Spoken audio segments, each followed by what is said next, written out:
Somewhere between the thumbtacks and the light tubes, I realized Melody didn't love me no more.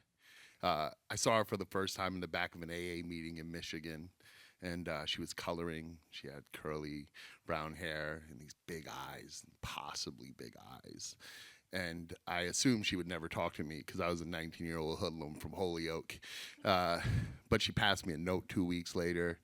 She said she might want to hang out. I had been to a rehab in Kalamazoo, Michigan. I had bad insurance. You were supposed to be there for 28 days. My insurance thought, I'm pretty advanced. I should do 14. I only learned two things in rehab. The first one was no relationships for the first year. I was not doing very good at that. The second one was don't smoke meth. I'm 100% on that. I'm killing it. Yeah, thank you. No meth. Yeah. The bar is low. I like a low bar.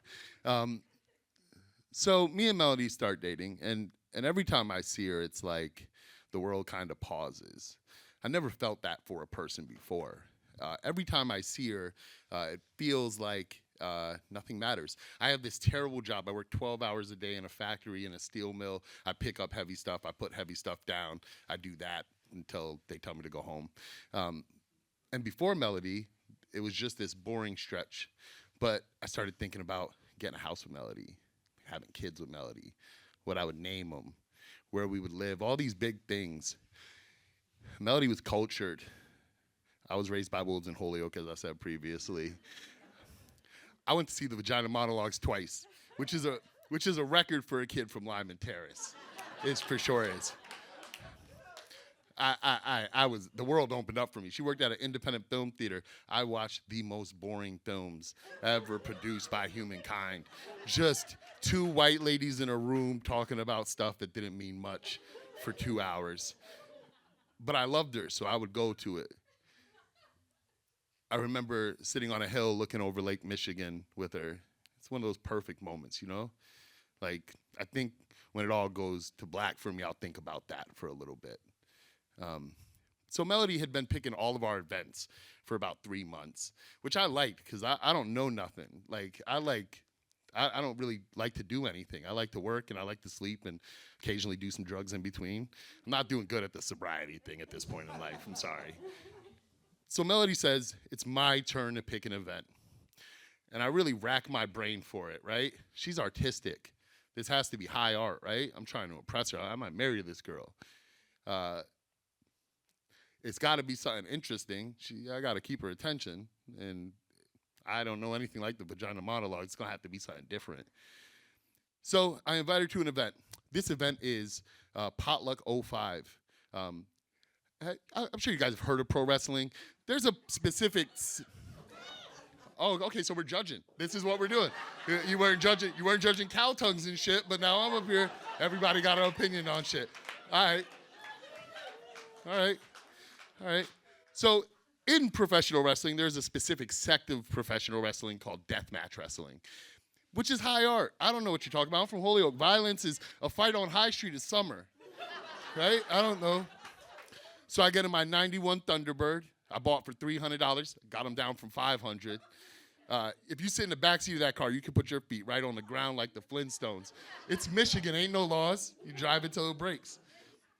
I put this girl who's too good to be in my car, and I drive her to Elkhart, Indiana. You ever been to Elkhart, Indiana? You shouldn't. Ain't a good reason to go.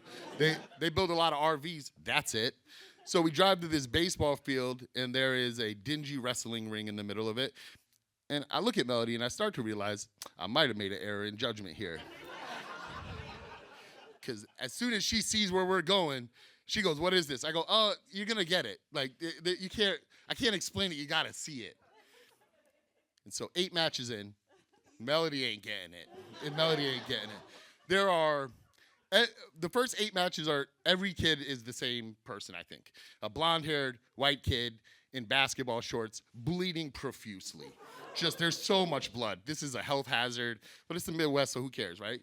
A little blood between friends, we'll all be cool. The final, though, is my line mate. So when you work in a factory, there's always somebody kind of 12 inches next to you. The guy 12 inches next to me is this dude, Bobby. Bobby is 6'3", about 130 pounds. All he wants to be is a professional wrestler. This is his dream. He talks about wrestling all day on the line, which is annoying because We're just working to die. What are you talking about? We're gonna do this until they shut this down, and then we're probably gonna like park cars somewhere. Like this is it. This is over for us. Bobby is fighting a man who is 5'10", 300 pounds. His name is Tank. And so this event is named after this match. The potluck match is you reach your hand into a bowl, you pull a weapon, like the name of a weapon out, and then you hit each other with it for a while. Again, I see gazes in here I don't love. I don't love all of it. So they start with steel chairs. That's intense. Me and Melody always held hands. We were that annoying couple. Like, we always held hands. And somewhere in the middle of the steel chairs, that grip starts to get a little loose. It's starting to try to find your hand. So if I remember the order correctly, it goes chairs, thumbtacks, light tubes, barbed wire baseball bat, glass. Hey, listen, there's a little blood between friends. What are we doing? But for me, this is high art. These are two people engaging in. They planned it. They agreed to do it. They didn't just show up and do it. And for me, it's Hulk Hogan and Andre the Giant. It's two titans. It's a morality play. We're good versus evil. Bobby's good because Bobby's my boy, and Bobby showed me that if you started smoking, you got an extra 15-minute break every day. So I started smoking because of Bobby. So we're like blood brothers. This is my man's. You know what I mean? This is my guy. And so this match goes on way too long. I think Bobby might die at some point. Somewhere around the glass, Bobby's bleeding everywhere, and I lose Melody's hand. And I lose it. And I look over at her, and she is disgusted. She is disgusted with me. And I want to tell her, you don't know violence. Violence is 9 months in a psych ward. Violence is getting stabbed in Hartford. Violence is trying to make it out the projects when nobody's trying to help you. And they trying to tear it down around you. This ain't violence. This is fun. Melody ain't seen it like this. This ain't the vagina monologues. It's ugly. So the match ends. I go hug my buddy Bobby, which is a bad idea. I had worn a nice shirt. Now it's covered in blood.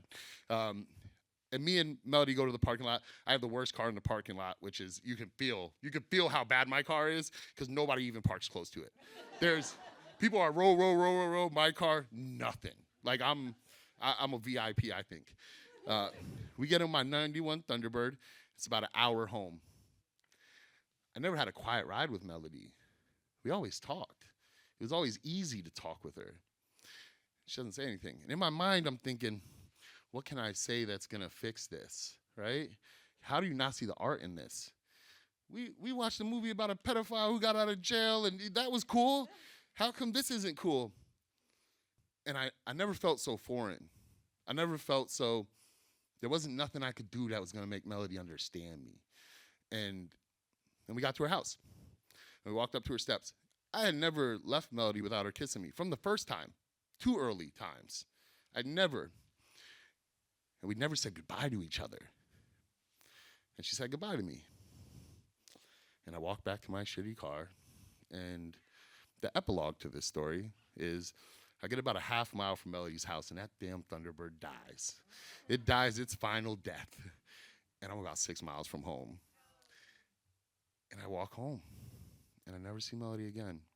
But I do see Bobby. Bobby becomes, fuck that relationship stuff. Bobby becomes the potluck champion of the world. 3-time defending. And I go back every year. The next year, I bring a young woman named London. London ain't so, she don't go to the vagina monologues. She sees the art in it. And that's how life goes, right? You can't impress them all. Thank you, guys.